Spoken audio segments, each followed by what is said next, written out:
Tension এবং পরকালের tension সব দূর হয়ে যাবে যদি কেউ বেশি বেশি দরুদ পাঠ করে। এটা হাদিস থেকে বললাম। আর গুনাহ, আমলনামায় যে গুনাহগুলো আছে এগুলো মিটে যাবে যদি কেউ বেশি বেশি দরুদ পাঠ করে। একজন সাহাবী রাসূল সাল্লাল্লাহু আলাইহি ওয়াসাল্লামকে বলেছিলেন, ইয়া রাসূলুল্লাহ, আমি আমার দোয়ার মধ্যে কতটুকু দরুদ পড়ব? আমি কি 4 ভাগের 1 ভাগ দরুদ পড়ব?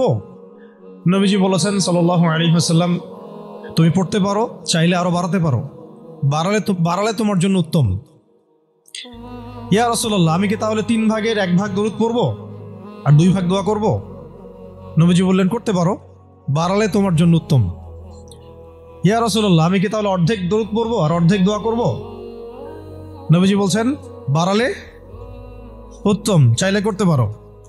ইয়া রাসূলুল্লাহ, আমি কি তাহলে সারা আমার পুরো দোয়াটাই শুধু দরুদই পড়বো আপনার উপরে? তখন নবী সাল্লাল্লাহু আলাইহি ওয়াসাল্লাম বললেন, যদি তুমি এটা করতে পারো তাহলে তোমার কোনো গুনাহও থাকবে না, কোনো দুশ্চিন্তাও থাকবে না। তো যদি দেখেন যে দরুদ পড়তে পড়তে পড়তে দোয়ার সময় চলে গেছে, এতে আবার মন খুঁতখুত করার কিছু নাই, বরং আপনি সবচেয়ে বেশি লাভবান হয়েছে। আরেকটা আমল আছে যে আমলটা করতে থাকলে দোয়াগুলো এর মধ্যে চলে আসে এবং আপনি দোয়া করে যেটা হাসিল করবেন ওই আমল দিয়ে তার চেয়ে বেশি হাসিল করে ফেলবেন ইনশাআল্লাহ। সেটা হচ্ছে কোরআন তেলাওয়াত করা। কোরআন তেলাওয়াত করা, এই কয়েকটা আমল কালকে খুব খাস করে খেয়াল রাখতে হবে ইনশাআল্লাহ। জুমার রাতের তো ফজিলত আমরা জানিয়ে বললাম প্রথমে। রাত যেহেতু হয়ে গেছে, আজকে কিয়ামুল লাইল না করে কেউ ঘুমাবো না ইনশাআল্লাহ। আর দ্বিতীয় কথা হচ্ছে কালকে জুমার প্রিপারেশন ভালো করে নিব। প্রিপারেশন কয়েকটা বললাম। সকাল সকাল মসজিদে আসতে হবে। জুমার খতিব আরবি খুতবা শুরু করবেন, তারপরে ঢুকবেন না, বয়ান শুরু হওয়ার আগেই মসজিদে আসতে হবে ইনশাল্লাহ। মানুষের সমস্যা থাকতে পারে, ওজর থাকতে পারে, এটা আলাদা বিষয়। এটা হলো প্রথম কথা। সকাল সকাল মসজিদে আসা, গোসল করা, ফরজ গোসলের মতো গোসল করা, তারপরে হচ্ছে উত্তম কাপড় পরিধান করা। উত্তম কাপড় বলতে আমার সবচেয়ে সেরা কাপড়টা। আর আমরা মসজিদে আসি কিন্তু অনেকেই একেবারেই রাফ একটা কাপড় পরে আসি, এটা উচিত হয় না। হাদিসে জিবরিল মিশকাত শরীফে আছে, ওখানে দেখবেন জিবরাইল আলাইহিস সালাম মানুষের রূপ ধরে নবী সাল্লাল্লাহু আলাইহি ওয়াসাল্লামের কাছে এসেছিলেন। তার বর্ণনা দিচ্ছেন সাহাবী ওমর রাদিয়াল্লাহু আনহু, তার কাপড়টা ছিল ধবধবে সাদা, কাপড়টা ছিল ধবধবে সাদা এবং চুল কুচকুচে কালো। লা ইউরা আলাইহি আসরুস সাফার, তাকে দেখে মুসাফিরও মনে হচ্ছে না, পরিপাটি হয়ে তিনি মসজিদে এসেছেন। কে? জিবরাইল আলাইহিস সালাম।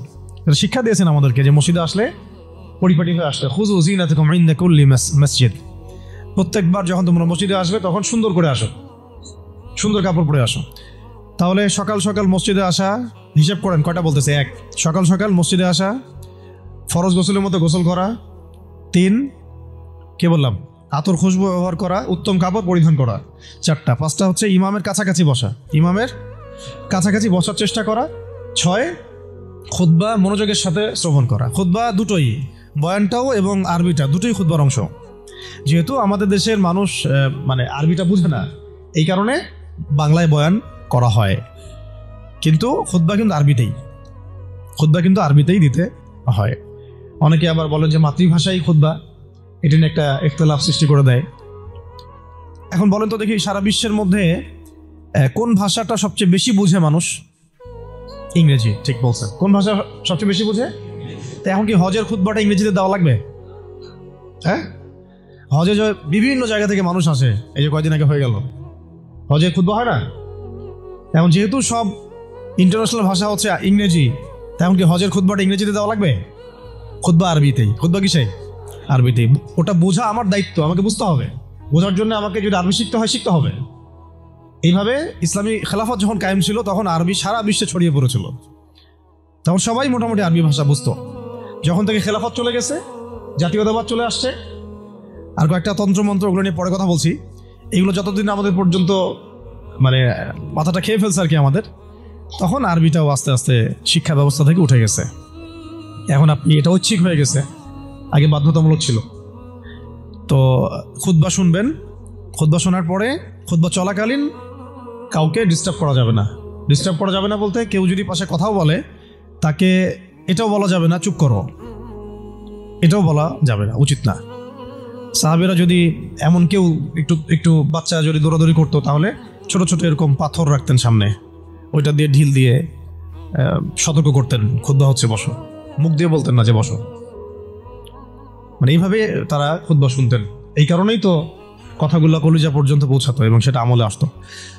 আলহামদুলিল্লাহ। আরেকটা হলো ইমামের কাছাকাছি বসলাম, খুতবা শুনলাম এবং নামাজ শেষ করলাম ইমামের সাথে, তাহলে ফজিলত হচ্ছে প্রত্যেক কদমের বিনিময়ে 1 বছরের নফল নামাজ, 1 বছরের নফল রোজা নেকি হবে ইনশাআল্লাহ। এইটা হলো জুমার দিনের প্রথম কাজ। আরেকটা কাজ বললাম, দরুদ বেশি বেশি পাঠ করা। ফজিলত তো আপনারা জানেনই, আমি কয়েকটা বলে দিলাম। একটা হলো যদি টেনশন ফ্রি লাইফ লিড করতে চান তাহলে দরুদ, আর যদি চান আপনি আমার গুনাহ মাফ হয়ে যাক তাহলে দরুদ, বেশি বেশি দরুদ। এমনকি যদি আপনি চান যে আপনার দোয়া বেশি বেশি কবুল হোক তাহলেও দরুদ। মনে করেন আমি তাওহীদপন্থী, সুন্নাহর অনুসারী, হালাল খাই, দোয়াও করছি, জায়েজ দোয়া, এই দোয়াটাও আসমানে ঝুলে থাকবে। এই দোয়াটা কোথায় ঝুলে থাকবে? আসমানে ঝুলে থাকবে। এটা রবের কবুলিয়াত পাওয়ার জন্য যে মাধ্যম সেটা হলো দরুদ। দরুদ পড়বেন, এটা উঠে যাবে ইনশাআল্লাহ। যেই নবীর এত বড় শান, এত বড় মর্যাদা, সেই নবীকে আজকে বাংলাদেশের মাটিতে কিভাবে কটূক্তি করা হচ্ছে খেয়াল করছেন? এগুলো নিয়ে কথা বলা হয়। দেখা যায় রাষ্ট্র তো এখন আসলে ইসলামিক রাষ্ট্র আর নাই। ওইটা তো একসময় ছিল ইসলামিক খেলাফা, এখন চলতেছে সব আমেরিকান প্রেসক্রিপশনে আর কি। কেউ চালায় ভারতের প্রেসক্রিপশনে, কেউ চালায় আমেরিকার প্রেসক্রিপশনে, কেউ চালায় পশ্চিমাদের প্রেসক্রিপশনে। রাসূল সাল্লাল্লাহু আলাইহি ওয়াসাল্লামের সিরাত অনুযায়ী কেউ রাষ্ট্র চালায় না। তো সিরাত অনুযায়ী রাষ্ট্র চালালে এরকম সাতেমদেরকে ধরে কল্লা নামায় দেওয়া লাগতো। এখন দেধারসে দেখেন যেখানে সেখানে বাক স্বাধীনতার নামে যেই নবীর উপর দরুদ না পড়লে আপনার দোয়া পর্যন্ত কবুল হবে না, সেই নবীকে কিভাবে গালিগালাজ করা হচ্ছে। নাউযুবিল্লাহি মিন যালিক। কি করবেন? প্রতিবাদ করতে গেলে আমরা দেখলাম যে মামলা করা হলো, মামলার পরে সেই আইনের ধারাটাই বাতিল করে দেওয়া হলো। আইনের ওই ধারাই বাতিল করে দেওয়া হলো। কি আইন! নিজের স্বার্থে যখন তখন করাও যায়, আবার বাতিলও করা যায়। এই জন্যই তো আমরা বলি মানব রচিত আইনগুলো হচ্ছে তাগুত। মানব রচিত আইনগুলো কি? তাগুত মানে কি? তাগুত মানে শয়তান। তাগুত মানে কি? শয়তানের একটা ভার্সন, মানে আপগ্রেডেড ভার্সন হচ্ছে তাগুত। প্রোম্যাক্স তাগুত, শয়তান প্রোম্যাক্স, এটা হচ্ছে তাগুত। তো আল্লাহর আইন বাদ দিয়ে যখন মানুষ নিজের আইন রচনা করে তখন এরকম অবস্থা হয়। যে আইন রাসূলের শানে কটূক্তিকারীর বিচার করতে পারে না, সেই আইন আপনাকে সমাজে শান্তি দিবে, ইনসাফ দিবে? এই জিনিসটা আমাদের বুঝে আসতেছে না। এখন আমরা ঘুরে ফিরে আবার সেই ওই তন্ত্র মন্ত্রের পিছনে ছুটতেছি। এখনো শরিয়া ইমারা খেলাফতের কথা আমরা বুঝতে পারতেছি না। তবে বুঝি আর না বুঝি ইনশাল্লাহ সামনে এটা কায়েম হবেই। এটা নিয়ে কোনো সন্দেহ নাই, লা শাক্কা ফি, কোনো সন্দেহ নাই, এটা সামনে কায়েম হচ্ছেই, এটা কেউ ঠেকাতে পারবে না। তো যাই হোক, আরেকটা আমল ছিল জুমার দিন, সেটা হচ্ছে সূরাতুল কাহাফ তেলাওয়াত করা। কোন সূরা? সূরা কাহাফ কোনোভাবেই ছাড়বেন না। এটা আমি মানে জোর দিয়ে এ কারণে বলছি, সূরা কাহাফ যারা নিয়মিত পড়ে, অন্তত প্রত্যেক জুমায় পড়ে, তাদের কলবের চোখ খুলে যাবে। কলবের চোখ না খুললে আপনি বাস্তবতা বুঝতে পারবেন না।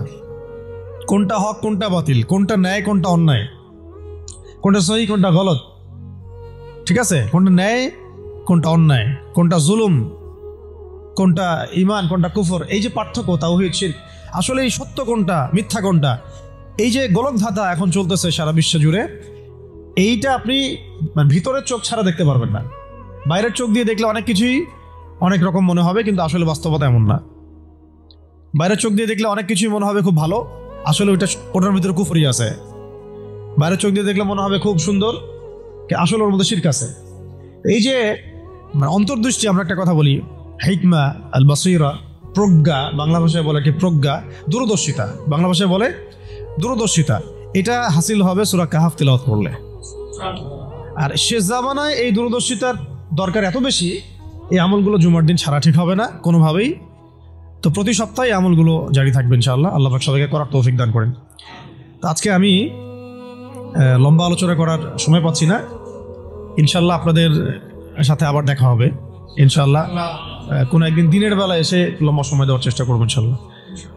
তো আজকে আমি জাস্ট একটা সূরা নিয়ে কথা বলতে যাচ্ছি আপনাদের সাথে, শুধু একটা ছোট্ট সূরা, ইনশাআল্লাহ অন্য কোনো দিন আরও বিষয়ভিত্তিক আলোচনা হবে। এই সূরাটা হচ্ছে সূরা কাফিরুন। কোন সূরা? সূরা কাফির। সবাই জানি না সূরাটা? কিছু বিষয় আছে এই সূরার মধ্যে যেগুলো আমরা অনেকে জানি কিন্তু বুঝতে পারছি না। ওইটা বোঝানোর জন্য আমি একটু পুরাতন আলোচনা নতুন করে করার চেষ্টা করছি আর কি। তার আগে একটা ফজিলত বলি যে সূরা কাফিরুন যে ব্যক্তি রাতের বেলা তেলাওয়াত করবে, ঘুমানোর আগে তেলাওয়াত করবে আর কি, আল্লাহ রাব্বুল আলামিন তাকে শিরকের পাপ থেকে হেফাজত করবেন। মনে রাখবেন যে জাহান্নামে যাবে সবচেয়ে বেশি মানুষ শিরকের পাপের কারণে। কোন পাপের কারণে? শিরকের পাপের কারণে। এবং শিরকের পাপ এমন পাপ যেই পাপটা আল্লাহ রাব্বুল আলামিন ক্ষমা করেন না, ওই অবস্থায় মারা গেলে ক্ষমা করেন না। কিন্তু তওবা করলে, জীবদ্দশায় তওবা করলে ইনশাল্লাহ মাফ হতে পারে, অবশ্যই হতে পারে। কিন্তু ওই শিরকের পাপ নিয়ে কেউ যদি মারা যায়, আল্লাহ রাব্বুল আলামিন এই পাপটাকে ক্ষমা করবেন না। এটা সূরা নিসার মধ্যে অনেকবার বলা হয়েছে, ইন্নাল্লাহা লা ইয়াগফিরু আইয়ুশরাকা বিহি ওয়া ইয়াগফিরু মা দুনা যালিকা লিমান ইয়াশা। নিশ্চয় আল্লাহ রাব্বুল আলামিন শিরকের গুনাহকে মাফ করেন না, কিন্তু অন্য যে কোনো বড় গুনাহ হোক আল্লাহ পাক যাকে ইচ্ছা মাফ করতে পারেন, যাকে ইচ্ছা আল্লাহ মাফ করতে পারেন। এখন এই শিরকের পাপ থেকে বাঁচাবে কোন সূরা? সূরা কাফিরুন। রাতের বেলা তেলাওয়াত করতে হবে অন্তত একবার। রাতের আরো অনেক আমল আছে, এটা তো আপনারা জানেনই। অন্তত পক্ষে এই আমলগুলো করবেন। সূরা ফালাক, নাস, ইখলাস এগুলো পড়বেন। শেষ রাতে মোনাজাত করবেন, 2 রাকাত নফল হলেও পড়ার চেষ্টা করবেন। আল্লাহ পাক সবাইকে তৌফিক দান করেন। আর ঘুমানোর আগে সূরা বাকারার শেষের 2টা আয়াত পড়বেন বা 3টা আয়াত পড়বেন। সারা রাতের ইবাদতের নেকি হয়ে যাবে ইনশাআল্লাহ। 33 বার সুবহানাল্লাহ পড়বেন, 33 বার আলহামদুলিল্লাহ পড়বেন, 34 বার আল্লাহু আকবার পড়বেন। এছাড়াও তো আছে আল্লাহুম্মা বিইসমিকা আমুতু আহইয়া। এছাড়াও আরও অনেক দোয়া আছে, কয়েকটা বললাম। সূরা মুলক তেলাওয়াত করতে পারেন যদি সময় হয়, এবং করা উচিত, কারণ সূরা মুলকের তেলাওয়াত কবরের আযাব থেকে বাঁচাবে ইনশাআল্লাহ। এগুলো আমল করবেন। আমলটা বাড়ানোর চেষ্টা করতে হবে এই কারণে যে যার আমল বেশি তার মধ্যে নূর বেশি, আল্লাহ পাকের মারিফত বেশি, তার মধ্যে দ্বীনের ফিকিরও বেশি থাকবে এবং তার দোয়াও বেশি কবুল হবে ইনশাআল্লাহ। সে আল্লাহকে পাবে, কাছে পাবে। আমল ভালো হলে আখলাক ভালো হবে, আখলাক ভালো হলে তার দ্বারা সমাজ উপকৃত হবে। এবং আমরা খেয়াল করে দেখেছি সিরাতের কিতাবগুলোতে সাহাবায়ে কেরাম জিহাদের মাঠেও মেসওয়াক ছাড়তেন না, মানে আমলে তারা গুরুত্ব দিতেন, খুব বেশি আমলের প্রতিযোগিতা করতেন, কে কত বেশি আমল করতে পারে। একজন সাহাবী খুঁটির সাথে নিজেকে বেঁধে রাখছিলেন, যে ঘুম আসে, নামাজ পড়তে পড়তে ঘুম আসে, খুঁটির মধ্যে বেঁধে রেখেছেন নিজেকে, ঘুমে পড়ে না যান। তো পরে নবী সাল্লাল্লাহু আলাইহি ওয়াসাল্লাম বললেন যে এত মানে অতিরিক্ত কষ্ট না করতে বললেন। আল্লাহ পাক তো সবসময় তোমার ইবাদত কবুল করতে পারেন, নিজের উপর ইহসান করো, নিজের শরীরের হক আদায় করো। একজন সাহাবী তো এমন আমল শুরু করেছিলেন যে স্ত্রীর প্রতি তাকানোই বন্ধ করে দিয়েছেন এক সময়, হ্যাঁ তাই না? পরে স্ত্রী এসে অভিযোগ করছে, আমাকে তো আমার স্বামী দেখেই না। তখন নবী সাল্লাল্লাহু আলাইহি ওয়াসাল্লাম ডেকে বললেন যে দেখো, স্ত্রীর হক আছে তোমার উপরে, তার হক আদায় করো, সেটাও সুন্নাত, এটাও ইবাদত। তো এইভাবে সাহাবায়েরা আমলের প্রতিযোগিতা করতেন। তো আমাদেরকে আমলের মধ্যে ব্যালেন্স করতে হবে, মানে একদিকে ঝুঁকে যাওয়া না, সব আমলগুলো যেন আমার আমলের মধ্যে থাকে, এটা ব্যালেন্স করতে হবে। শুধু তসবিহ দানা নিয়ে পড়ে থাকবো, জিহাদের কথা বলবো না, এটাও আবার না। আবার শুধু জিহাদের কথাই বলবো, দিন কায়েমের কথাই বলবো, নিজের ইবাদত আমল ঠিক থাকবে না, এমনও না। মানে সবকিছু ব্যালেন্স থাকতে হবে, আকীদা, আমল, সুন্নাহর ইত্তেবা সব ব্যালেন্স থাকবে ইনশাআল্লাহ। সবচেয়ে জরুরি 2টা বিষয়ে আমরা মাথায় রাখবো, একটা হলো ইবাদত, একটা হচ্ছে দিন কায়েম। একটা হলো ইবাদত, একটা হলো দিন কায়েম।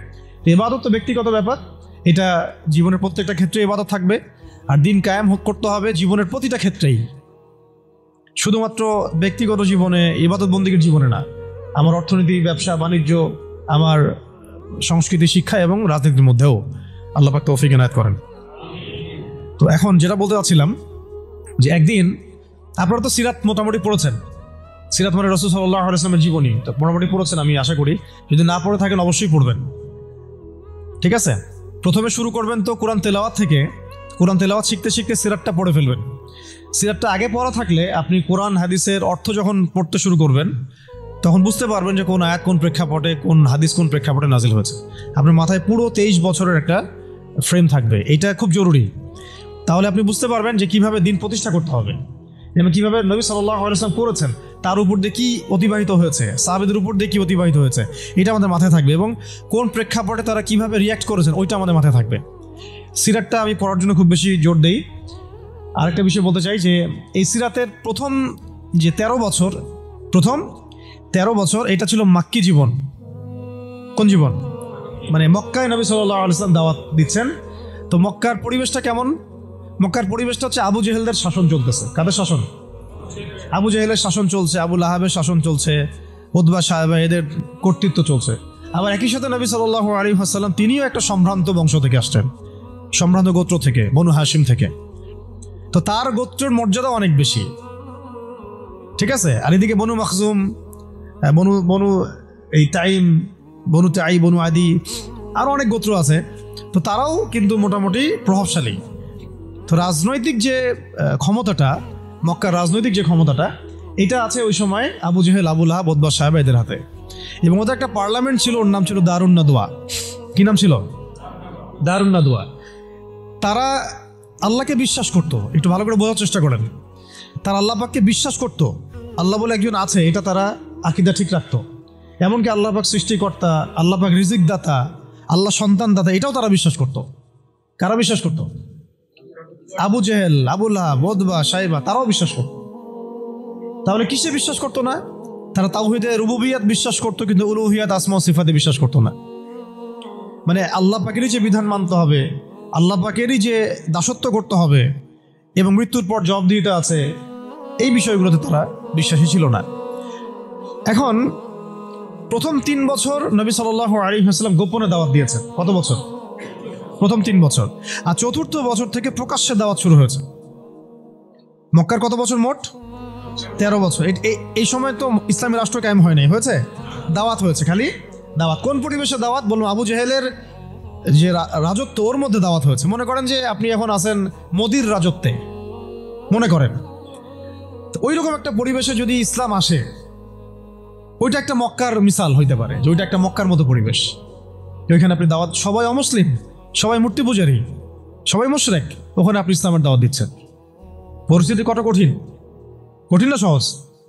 অনেক কঠিন। শুধু যে শিরক আছে তা না, ওই সমাজে সুদও আছে। কি আছে ওই সময়?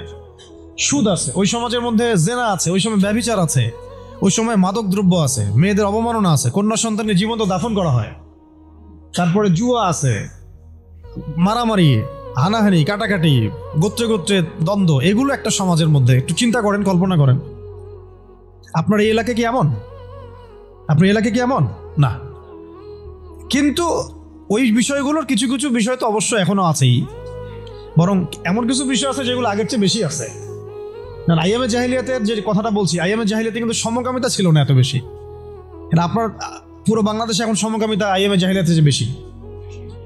ওই আইয়ামে জাহিলিয়াতে আপনার ট্রান্সজেন্ডার ছিল না, আপনার বাংলাদেশে আছে এখন। আইয়ামে জাহিলিয়াতে পর্নোগ্রাফি ছিল না। পর্নোগ্রাফি মানে মোবাইল ফোনে তো বুঝে নিত, এগুলো ছিল আইয়ামে জাহিলিয়াতে? ছিল না।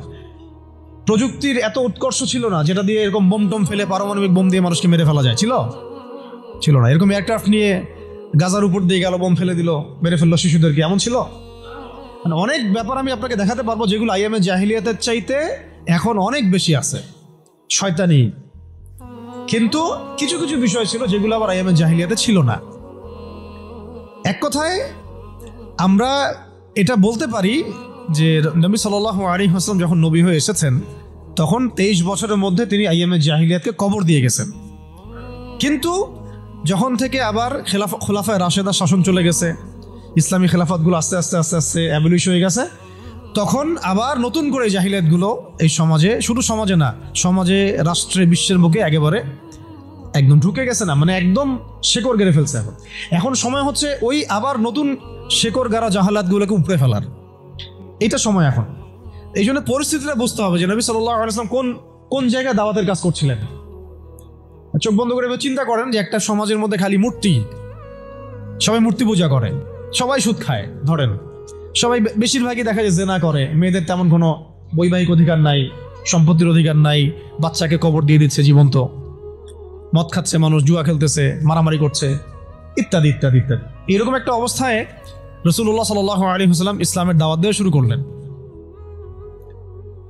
দাওয়াত দিতে দিতে প্রথম 3 বছর তিনি গোপনে দাওয়াত দিয়েছেন, গোপনে গোপনে গোপনে দাওয়াত দিয়েছেন।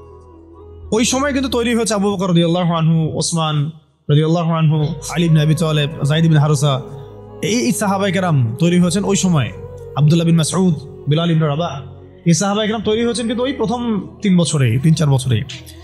এরপর যখন প্রকাশ্যে দাওয়াত দেওয়া শুরু করলেন, যখন ওমর এবং হামজা রাদিয়াল্লাহু আনহু তাদের মতো সাহাবীর ইসলাম কবুল করলেন, প্রকাশ্যে দাওয়াত শুরু হলো, তখন হকার বাতিলের দ্বন্দ্ব শুরু হলো।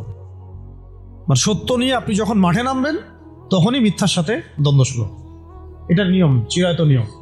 ব্যাস আবু জেহেল, আবু লাহাব, উতবা, সাইবা তো খেপে গেল। এখন এমন কোনো পথ পদ্ধতি নাই যেটা তারা অ্যাপ্লাই করে নাই। প্রথমে আঘাত করলো এভাবে, আরে ওর কথা শোনার দরকার নাই, সে তো মাজনুন।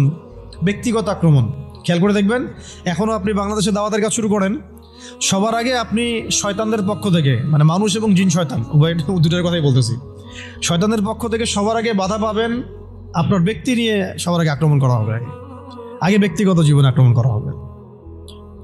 আগে আপনাকে রাষ্ট্রীয় নির্যাতনের শিকার করা হবে না, ওটা পরে আসবে, শেষে আসবে। আগে ব্যক্তি থেকে, তারপর পরিবার থেকে, সমাজ থেকে, ধর্মনেতা থেকে, তারপর রাষ্ট্র থেকে, এইভাবে বাধা আসে আর কি। রাসূল সাল্লাল্লাহু আলাইহি ওয়াসাল্লামকে প্রথমে বলা হচ্ছিল যে মাজনুন, নাউজুবিল্লাহ মিন যালিক, সাহের, জাদুঘর, নাউজুবিল্লাহ, ফারিকুল জামাত বিভক্ত করতেছে, নাউজুবিল্লাহ। তারপরে বলা হচ্ছে আর কি বলেন, শায়ের, কবি, আর এরকম প্রায় 8-10টা কথা বলা হচ্ছিল, 8-10টার মতো কটাক্ষ করা হচ্ছিল প্রথম 3 বছরে। কিন্তু তেমন কোনো শারীরিক নির্যাতন করা হচ্ছিল না প্রথমে, আগে এভাবে ব্যক্তিকেন্দ্রিক আক্রমণ করা হচ্ছে। এরপর আল্লাহ পাক জবাব দিচ্ছেন, কোরআন নাজিল হচ্ছে, প্রত্যেকটার অ্যান্সার আসতেছে কোরআনে, তাই না? দাওয়াতের গতি বাড়তেছে, আলহামদুলিল্লাহ। মানুষ তো একবার ইসলামে আসলে আর ফিরে যাচ্ছে না, জান্নাতের খবর পেয়ে গেছে মানুষ। কোথায় ছিলাম, অন্ধকার থেকে আলোতে চলে আসছে। আর যারা এই নূরের স্বাদ একবার পেয়েছে তারা কি আর ফিরে যাবে? এখনো দেখেন অনেক বড় বড় পাপী মানুষ, আমরা নিজেও দেখেছি, নিজেরাও অনুভব করেছি, বহু বড় বড় পাপী মানুষ রাসূল সাল্লাল্লাহু আলাইহি ওয়াসাল্লামের রওজার সামনে গিয়ে সালাম দিয়েই একেবারে তওবা করে খাঁটি মুমিন হয়ে গেছে। বহু মানুষ আছে এমন, অনুভূতি কাজ করে ওখানে গেলে। একটা অনেক পাপী মানুষ ছিল, কাবাঘর ধরে যেই টাচ করছে কাবাঘরে, চোখ দিয়ে দরদর করে পানি পড়া শুরু হয়েছে, সে তার লাইফকে সংশোধন করে নিয়েছে। আর সেখানে তো সাহাবীরা রাসূলের কাছে যাচ্ছেন, তার দরবারে বসছেন, হাতে হাত রেখে বায়াত করতেছেন, তাকে তার পা ধুয়ে দিচ্ছেন, তাকে ওযু করায় দিচ্ছেন, সারাদিন তারা রাসূল সাল্লাল্লাহু আলাইহি ওয়াসাল্লামের সাথেই আছে। কত বড় সৌভাগ্যের বিষয়। এখন প্রথমে যখন দেখা গেল এইসব দিয়ে কাজ হচ্ছে না, তারপর তারা অর্থনৈতিক চাপ দেওয়া শুরু করলো, সামাজিক বয়কট করা শুরু করলো। কারা কারা? আবু জেহেল, আবু লাহাব, উতবা, সাইবা। আমি কিন্তু এই কয়েকটা নাম বলছি, এটা কিন্তু শুধু নাম না, এটা একটা ক্যারেক্টার, চরিত্র। আজকের বিশ্ব আবু জেহেল আছে, আবু লাহাব আছে, উতবা, সাইবার আছে না? সেম পদ্ধতি তারাও কিন্তু অবলম্বন করতেছে ইসলামকে দমন করার জন্য। সেম এটা মিলাই নেবেন আপনারা সিরাত থেকে। এবার শুনেন, অর্থনৈতিক চাপ দিয়ে কোনো কাজ হচ্ছে না, ব্যক্তিগত আক্রমণ করে কাজ হচ্ছে না, শারীরিক নির্যাতন করেও কাজ হচ্ছে না। সাহাবীদেরকে মেরে ফেলা হচ্ছে, সুমাইয়া রাদিয়াল্লাহু আনহাকে মেরে ফেলা হয়েছে না, শহীদ করা হয়েছে। তারপরে ইয়াসির রাদিয়াল্লাহু আনহুকে শহীদ করা হয়েছে মক্কায়। এরকম সাহাবীদেরকে নির্মম নির্যাতন করা হচ্ছে, বেলাল রাদিয়াল্লাহু আনহুকে পিটানো হচ্ছে, উসমান রাদিয়াল্লাহু আনহুকে পর্যন্ত মারা হয়েছে, আবু বকর রাদিয়াল্লাহু আনহুকে উতবা মেরেছে একদিন, লাআনাহুল্লাহ। এখন শারীরিক নির্যাতন করে কোনো কাজ হচ্ছে না, ঈমান থেকে সরানো যাচ্ছে না, অর্থনৈতিক বয়কট করে কাজ হচ্ছে না। 3 বছর বয়কট করে দিল বনু হাশেমকে, মনে আছে আপনাদের? গাছের ছালপাতা খেয়ে তারা থাকলেন শিয়াবে আবু তালেবে। 3 বছর বয়কট, সমাজ থেকে বয়কট, গালিগালাজ করে কোনো কাজ হচ্ছে না, এমনকি জীবন কেড়ে নিয়েও, জান নিয়েও কোনো কাজ হচ্ছে না। এই আন্দোলন, এই লা ইলাহা ইল্লাল্লাহ মুহাম্মাদুর রাসূলুল্লাহ বিপ্লবী কালিমাকে থামানো যাচ্ছে না। কোন পরিবেশে? আমাদের মতো অনুকূল পরিবেশে না, মনে করেন ভারতের মতো প্রতিকূল পরিবেশে। মনে করেন, বোঝানোর জন্য বললাম যে একটা গভর্নমেন্ট আছে, সে চরমভাবে ইসলাম বিদ্বেষী, সে তার গুন্ডাপান্ডা দিয়ে মুসলিমদেরকে পিটাচ্ছে আর মারতেছে, এখন যেখানে সেখানে, দেখতেছেন না? রাষ্ট্রীয়ভাবে মুসলিম দমন হচ্ছে। একটা তো হলো রাষ্ট্রীয়ভাবে না, মানে অরাজনৈতিকভাবে কেউ ইসলামের বিরোধিতা করতেছে, সেটা আলাদা ব্যাপার। একটা হচ্ছে রাষ্ট্রীয়ভাবে ইসলামকে দমন করা হচ্ছে। কোথায়? ভারতে, সবাই জানি। তো রাষ্ট্রীয়ভাবে দেখেন গাজ্জাকে আজকে ধ্বংসস্তূপে পরিণত করা হলো বৈশ্বিকভাবে। জাতিসংঘের প্রত্যক্ষ মদত এগুলো হয়েছে, আমেরিকার প্রত্যক্ষ সহযোগিতা এগুলো হয়েছে, পশ্চিমাদের প্রত্যক্ষ মদত এগুলো হয়েছে। এখন কথা হচ্ছে আপনাকে পরিস্থিতিটা বুঝতে হবে যে আবু জেহেল আবু লাহাবদের অবস্থা কেমন ছিল, ওই সমাজটার অবস্থা কেমন ছিল। প্রতিকূল পরিবেশে দাওয়াতের কাজ করা হচ্ছে, তারা একটার পর একটা অস্ত্র প্রয়োগ করছে, কিন্তু কোনো অবস্থাতেই মুসলমানদেরকে থামানো যাচ্ছে না। তাদের সংখ্যা কি বাড়ছে না কমছে? মুসলিমদের সংখ্যা বাড়ছে না কমছে? আবার বলেন, মুসলিমদের সংখ্যা কি বাড়ছে না কমছে? বাড়ছে আর বাড়ছে আর বাড়ছে, দিন দিন বাড়ছে। কত নির্যাতন হচ্ছে, শারীরিকভাবে মারা হচ্ছে, অর্থনৈতিক নিষেধাজ্ঞা দেওয়া হচ্ছে, সমাজ থেকে বয়কট করা হচ্ছে, তারপর সম্পত্তি থেকে বঞ্চিত করা হচ্ছে, বাবা ছেলেকে তাড়াই দিচ্ছে, মা ছেলেকে তাড়াই দিচ্ছে। কি একটা অবস্থা! অবস্থা কি ভাবতে পারছেন কেমন জটিল অবস্থা? এত কিছু করেও যখন কোনো কাজ হলো না, তখন আবু জেহেল আবু লাহাব উতবা সাহেবারা একটা নতুন ফর্মুলা নিয়ে আসলো। এখন তারা নতুন একটা ফর্মুলা নিয়ে আসছে। এই ফর্মুলাটার নাম হচ্ছে আপোষকামিতা বা সন্ধি করা। এটার নাম কি? আপনারা খেয়াল করে দেখবেন, আমি একটু বলে নেই 1 মিনিট।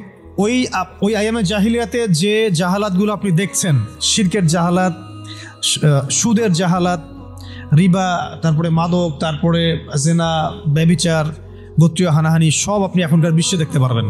কিন্তু যখন দেখা যাবে মুসলিমরা খুবই শক্ত অবস্থায় আছে ইমানের দিক থেকে, কোনো অবস্থায় টলানো যাচ্ছে না, ঠিক যেমন সাহাবীদের মতো, তখন তারা নতুন একটা ফর্মুলা নিয়ে আসবে। কি ফর্মুলা? এই যে এই ফর্মুলাটা, সন্ধি, ঐক্য, মৈত্রী, মানবতা, এইসব শব্দ কিছু নিয়ে আসবে। নিয়ে এসে বলবে, ঠিক আবু জেহেল যেভাবে বলছিল যে, হে মুহাম্মদ, তুমি তো আমাদের সন্তান, আমাদের তো ভাতিজা, তাই না? চাচা ভাতিজা সম্পর্ক আমাদের, তো তোমাদের সাথে আমাদের এত দ্বন্দ্বের তো দরকার নাই। একটা কাজ করো, আসো তোমরা একটা বছর আমাদের লাত উজ্জা হবল মানাতের ইবাদত করো, আমরা 1 বছর তোমার আল্লাহর ইবাদত করব। কেমন মনে হচ্ছে প্রস্তাবটা? বলেন, কার প্রস্তাব? আবু জেহেল আবু লাহাব উতবা সাহেবাদের প্রস্তাব। এটার সাথে আজকে বিশ্ব মিলাই নিয়েন, ওটা আপনারা মিলাবেন। আমি ধরাই দিচ্ছি, মিলাবেন কারা নিজেই বুঝতে পারবেন আপনি যে কথা কোন দিকে যাচ্ছে এখনকার প্রেক্ষাপটে আর কি। 1 বছর তোমরা আমাদের লাত উজ্জা হবল মানাতের ইবাদত করো, আর 1 বছর আমরা তোমার আল্লাহর ইবাদত করব। এখন সরাসরি এইভাবে আপনাকে বলবে না যে তোমরা ইসলাম ছেড়ে দাও, তোমরা সবাই ইসলাম ছেড়ে কাফের হয়ে যাও, হিন্দু হয়ে যাও, খ্রিস্টান হয়ে যাও, ইহুদি হয়ে যাও। এরা একটা বলবে না আপনাকে, এই শয়তানরা। বরং এরা আপনাকে কি বলবে জানেন? তোমরা মুসলমানই থাকো, ঈসাই মুসলিম হয়ে যাও। কি বলবে? মুসলমান থাকো, কি হয়ে যাও? ঈসাই মুসলিম হয়ে যাও। এটাও তো মুসলিম। তোমরা মুসলমান থাকো, কাদিয়ানি মুসলিম হয়ে যাও। কি মুসলিম হয়ে যাও? ওটা ওই যে খাচ্ছেন আপনারা, এটা এই তো জাহালাত, সব কাদিয়ানি তো। এগুলো এগুলো এগুলো এগুলো এগুলো না খাওয়া সওয়াবের কাজ। এটা না খাওয়া, না কেনা, এদের সাথে ব্যবসা বাণিজ্য না করা আপনার সওয়াবের কাজ, করাটা গোনাহের কাজ। এই ফতোয়াটা কি আমাদের ওস্তাদরা দিতে পারবেন না? এটা আমি কি ভুল ফতোয়া দিয়েছি? একটা হচ্ছে সাতেম, যে আল্লাহ রসুলকে গালি দেয়, আর একটা হচ্ছে সে নিজেকে নবী দাবি করে। কে বড় পাপী? দুটা তো পাপী, অবশ্যই দুটাই তো পাপী, দুইটাই মুরতাদ, দুটোই হত্যাযোগ্য অপরাধ করছে। কিন্তু একজন বলছে যে আমি নিজেই নবী, আর একজন নিজেকে নবী দাবি করে নেই, বলছে মুহাম্মদ নাউজুবিল্লাহ, সে নাউজুবিল্লাহ একটা কথা বলে ফেলছে, নাউজুবিল্লাহ মিন যালিক, আমরা বলতে পারবো না।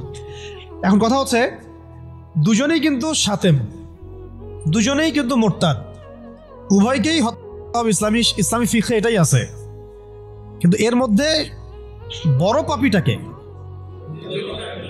যে নিজেকে, তো ওই যে খাচ্ছেন, গ্রামাঞ্চলের মানুষ, সহজ সরল মানুষ, এগুলো বুঝতেও পারছে না যে কোন ফাঁদে পড়ে গেছে মানুষ। আল্লাহ আমাদেরকে বোঝার তৌফিক দান করেন।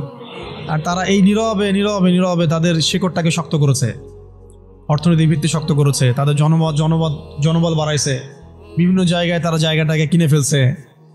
এমনও সাতক্ষীরার মধ্যে একটা আমরা গ্রামে গিয়েছিলাম যেখানে ওদেরই সংখ্যা বেশি, মুসলমানদেরকে তারা ওই দোকান ভাড়া দিচ্ছে।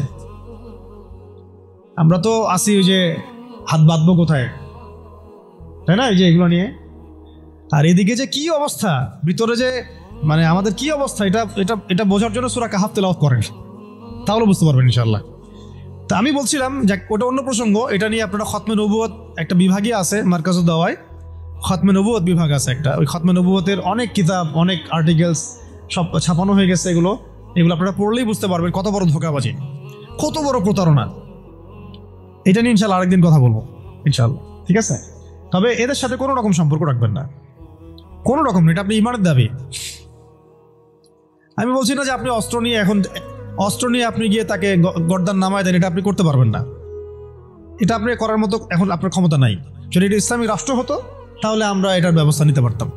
এটা ইসলামিক রাষ্ট্র নয়, এটা একটা গণতান্ত্রিক রাষ্ট্র, সেকুলার রাষ্ট্র এবং জাতীয়তাবাদী রাষ্ট্র, এবং এই মতবাদগুলো ইসলামের সাথে সাংঘর্ষিক।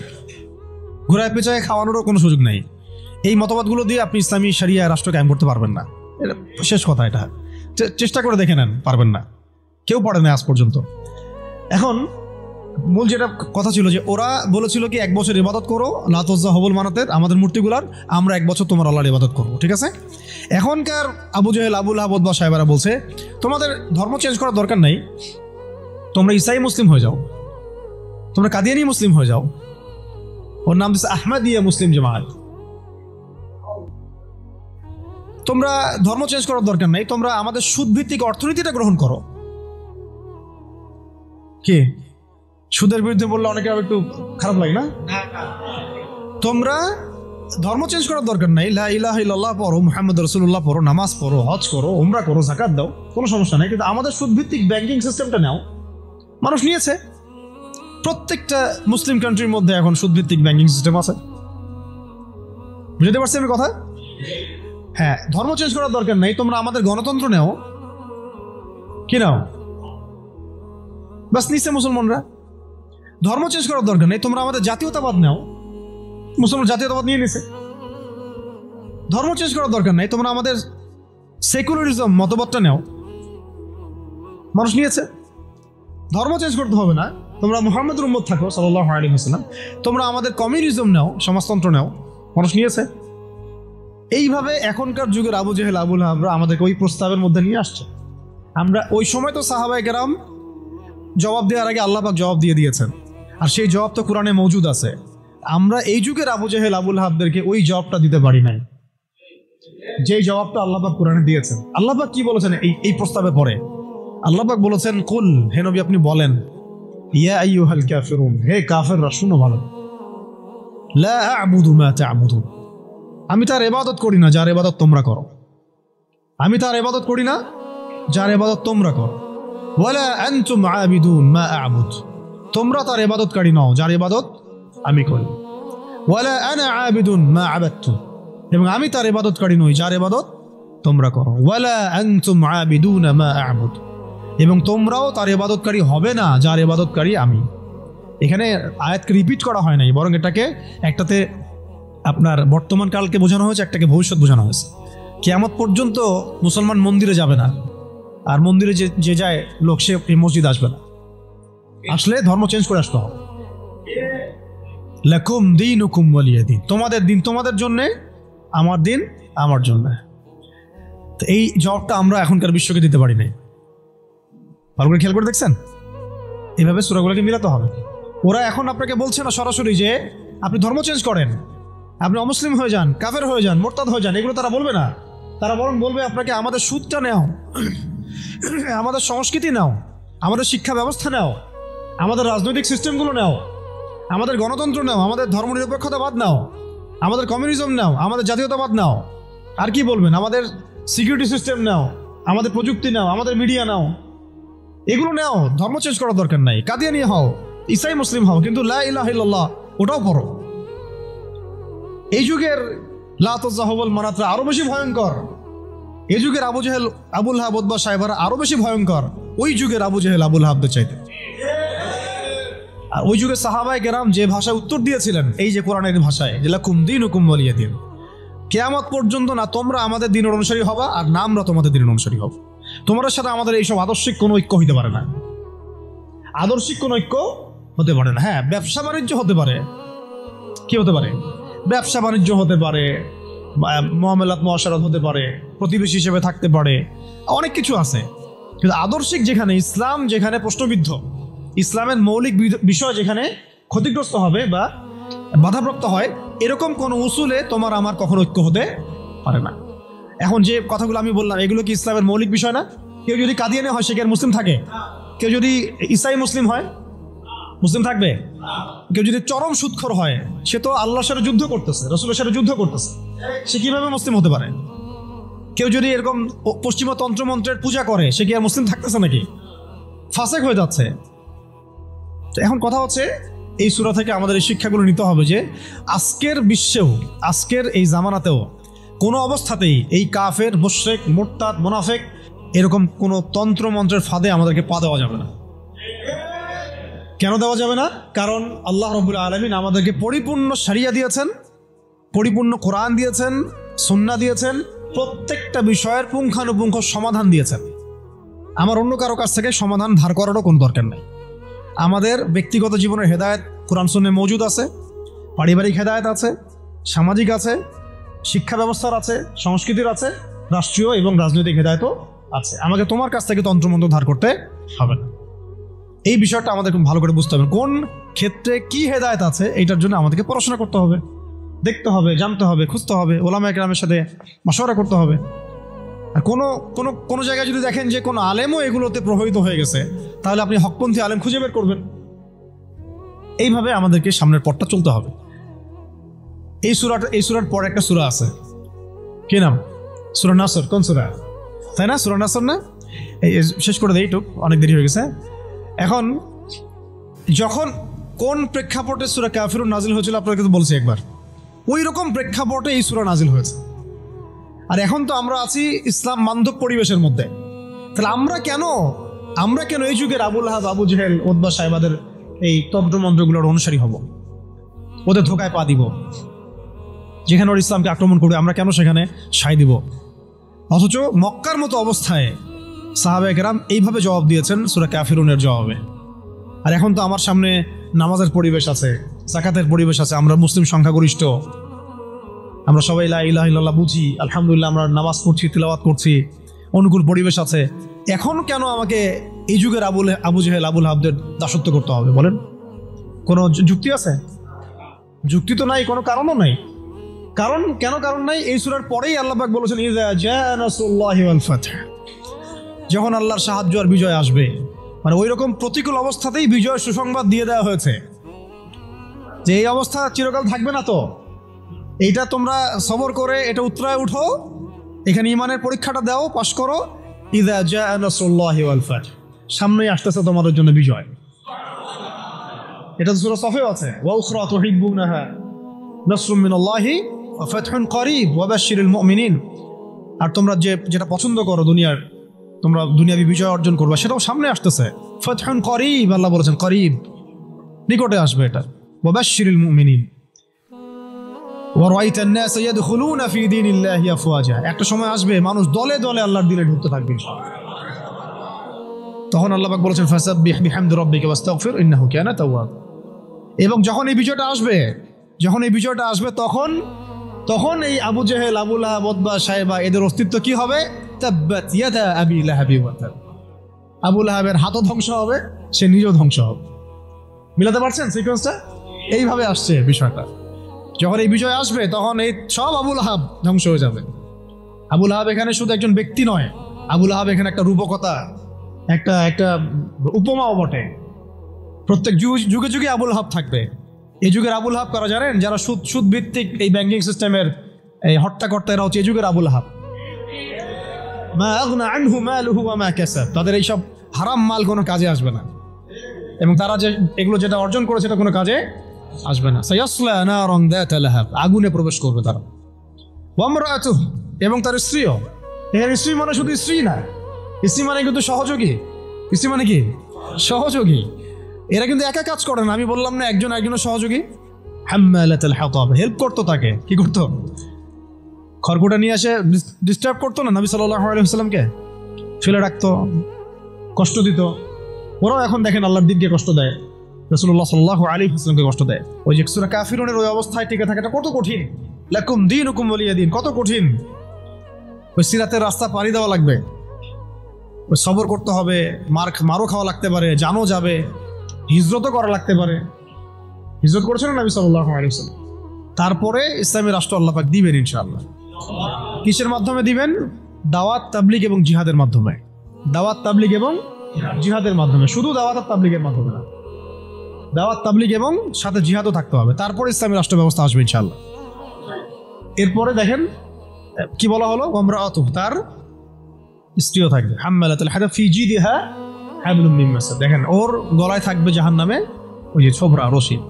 মানে হেল্প করার কিছু উপকরণও ছিল, কিছু উপকরণ দিয়ে সে ইসলামের বিরোধিতা করত, দুশ্মনী করত।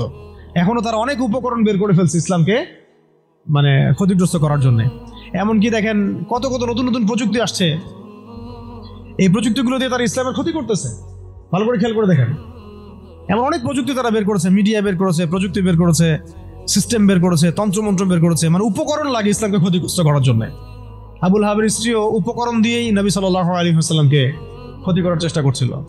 আল্লাহ পাক আবার সেই উপকরণ তার গলায় ফাঁস লাগিয়ে তাকে মৃত্যু দিয়েছেন। মনে আছে? ওই গলার মধ্যে তার রশি আটকে ফাঁস লাগিয়ে সে মারা গেল। কে? আবুল হাবের স্ত্রী। এই যে যে ক্ষতি, ইসলামের ক্ষতি করার জন্য যে উপকরণগুলো তারা বের করেছে, শুনে রাখেন, ইসলামের ক্ষতি করার জন্য, ইসলামকে ধ্বংস করার জন্য আর মুসলিম নিধনের জন্য তারা যে উপকরণগুলো তৈরি করেছে, যে সিস্টেমগুলো তৈরি করেছে, যে মিডিয়াগুলো তৈরি করেছে, যে প্রযুক্তিগুলো তৈরি করেছে, এগুলোই ওদের ধ্বংসের কারণ হবে ইনশাআল্লাহ। এমনও হইতে পারে সামনের বিশ্বে ওদের হাতে তৈরি করা ওরাই মরবে ইনশাআল্লাহ। দেখে নিন, এটাও হইতে পারে ইনশাআল্লাহ।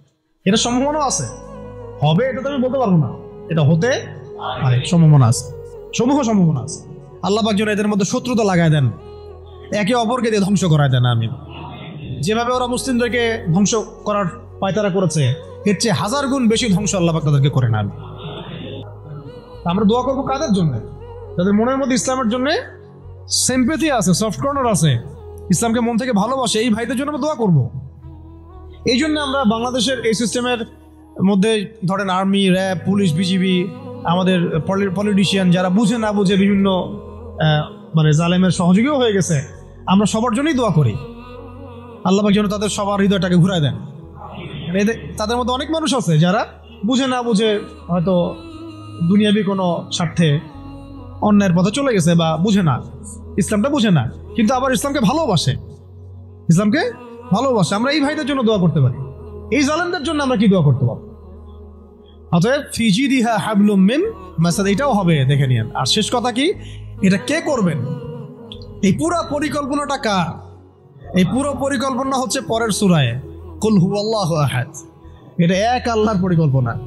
কোন আল্লাহ? আল্লাহুস সামাদ, যিনি কারো মুখাপেক্ষী না, কারো মুখাপেক্ষী না, তিনি আমাদেরও মুখাপেক্ষী না। এটা আল্লাহ করাবেন, আল্লাহর বান্দাদেরকে দিয়ে আল্লাহ করাবেন।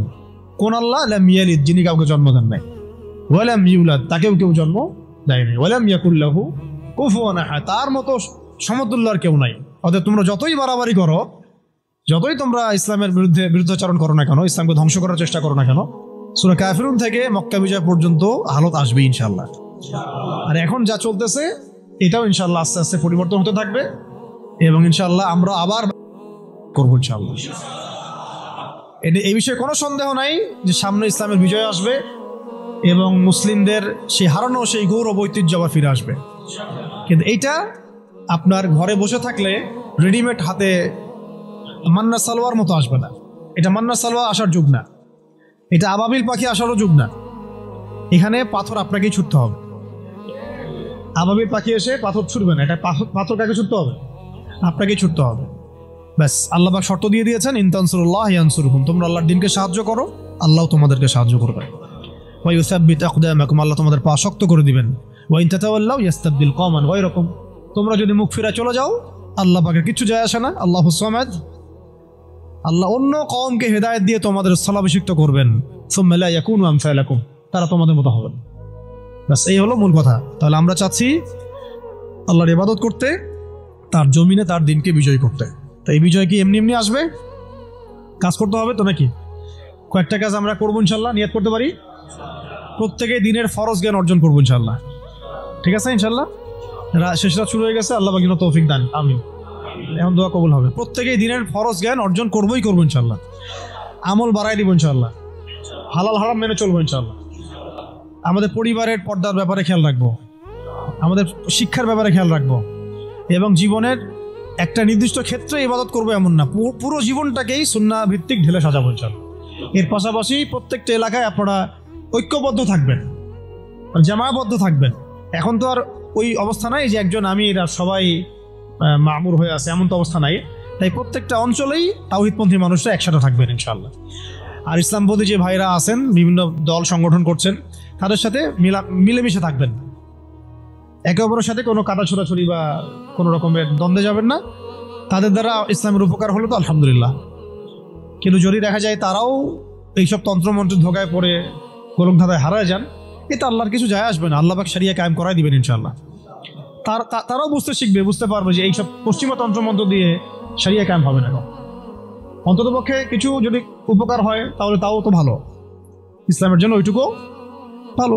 নাইম আমার চেয়ে তো কালাম আমার ভালো বলি আমরা কথা। শেষ কথা হচ্ছে, এইগুলোর সাথে আমাদের ব্যাপক দাওয়াতের কাজ লাগবে, ব্যাপক দাওয়াতের মেহনত লাগবে, এবং প্রয়োজনে জিহাদের প্রস্তুতি রাখতে হবে। এই কাজগুলো ঐক্যবদ্ধ মানে একত্রিত হলে ইনশাল্লাহ দেখবেন সূরা কাফিরুন থেকে মক্কা বিজয় ইনশাল্লাহ হয়ে যাবে। এইগুলা আমি আবেগ থেকে কথা বলেছি এমন না, এটা বাস্তব, এটা বাস্তব ছিল, অতীতেও হয়েছে, এবং প্রত্যেক শতাব্দীতে ইসলাম বিজয়ী ছিল, এই শতাব্দীতে হবে ইনশাল্লাহ। আল্লাহ পাক যেন সেই কাফেলে আমাদেরকে কবুল করেন। আল্লাহ পাক যেন আমাদের মধ্যে যারা ইখলাস রাখেন, মনের মধ্যে ইখলাস রাখেন, সেই প্রত্যেক ভাইকে আল্লাহ পাক সেই মাকবুল জামায়াতের মধ্যে, মাকবুল কাফেলার মধ্যে কবুল ও মঞ্জুর করে নেন।